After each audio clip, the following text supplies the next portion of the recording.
Welcome to Spelling Bee Ninja. If you're eager for free, fun, and educational content, you've come to the right place.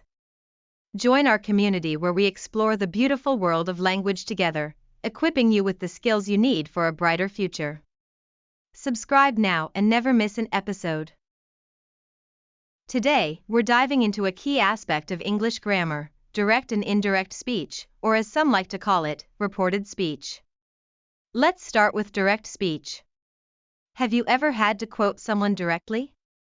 Direct speech is when you repeat someone's exact words.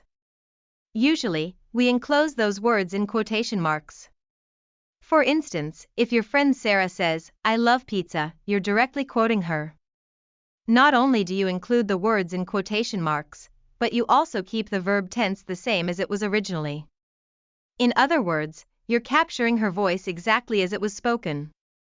The signal you're in direct speech includes the presence of quotation marks and often a reporting verb like say or ask. Let's look at an example. He said, "I'm going to the gym." Notice how the punctuation, including commas and periods, stays right inside those quotes. It helps the reader understand exactly what was said. Now let's switch gears to indirect speech. Also known as reported speech, it's when you paraphrase what someone has said without quoting them directly. Here's how it works. If Sarah said, "I love pizza," you might report that as, "Sarah said that she loved pizza." Look closely. We changed the tense from love to loved, and we removed those quotation marks. In indirect speech, we report the essence of what was said instead of the exact words. This brings us to the importance of tense changes when we move from direct to indirect speech. You'll often encounter something called backshifting, where the verb tense moves back in time. For example, if someone said, "I am happy," you'd report it as, "He said he was happy." Remember, the original present tense shifts to past. Let's see some more examples. She likes cats becomes, "She said she liked cats." We will go translates to "They said they would go." Notice how the verbs progress? But not every sentence requires a change in tense. If the statement is still true, or if you're reporting something said very recently, you may retain the tense. For instance, if someone says, "The sun is hot," you can accurately report it as, "He said the sun is hot." The fact remains true. Another aspect to consider when reporting speech is the pronouns. They often need to change according to who is speaking. For instance, if Mark says, "I am hungry," when you report it, it changes to, "Mark said he was hungry." Let's try another. If someone refers to you, as in, "You said, I am hungry," it transforms to, "You said you were hungry." It's like being a little detective with words. And we have to be careful when handling questions, too. Questions can seem tricky, but there's a way to give them a little makeover. For yes/no questions, you would change, "Do you like coffee?" to, "He asked if I liked coffee." And what about WH questions? For instance, "Where do you live?" becomes, "He asked where I lived." See how we maintain the question word but change the sentence into a statement?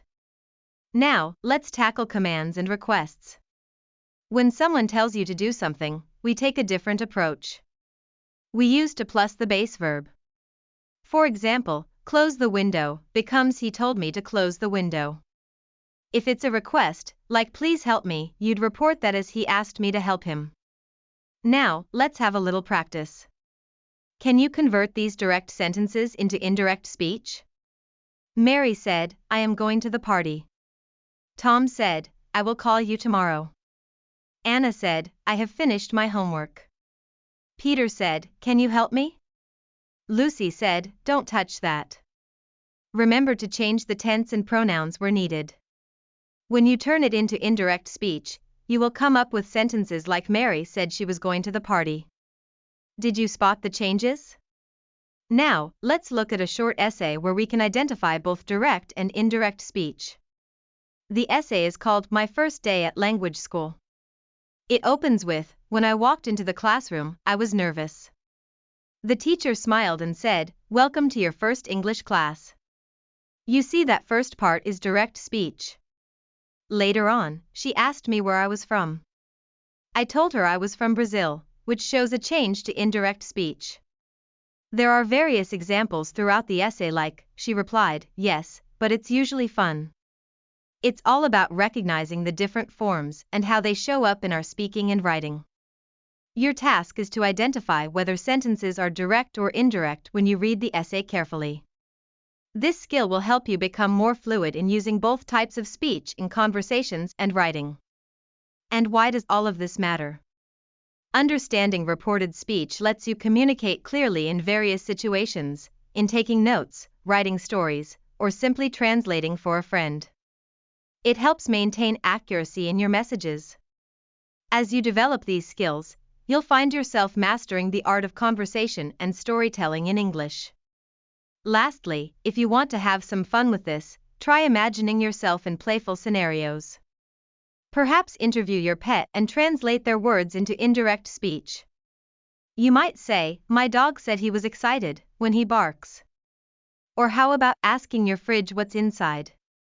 I have juice can turn into the fridge said it had juice. Finding joy in learning can make all the difference in mastering grammar. So today, we explored direct and indirect speech. Remember, direct speech uses quotation marks, while indirect speech doesn't. Always think about changing tenses and pronouns appropriately when you report what someone has said or asked. Practicing these concepts will not only make you a better communicator but also a storytelling expert. Keep practicing, and soon you'll be able to use both types of speech effortlessly. Thank you for joining us on this linguistic adventure. If you enjoyed today's lesson, make sure to subscribe to Spelling Bee Ninja for more engaging content. Keep practicing, and remember, every word you learn opens doors to new worlds. Until next time, happy learning.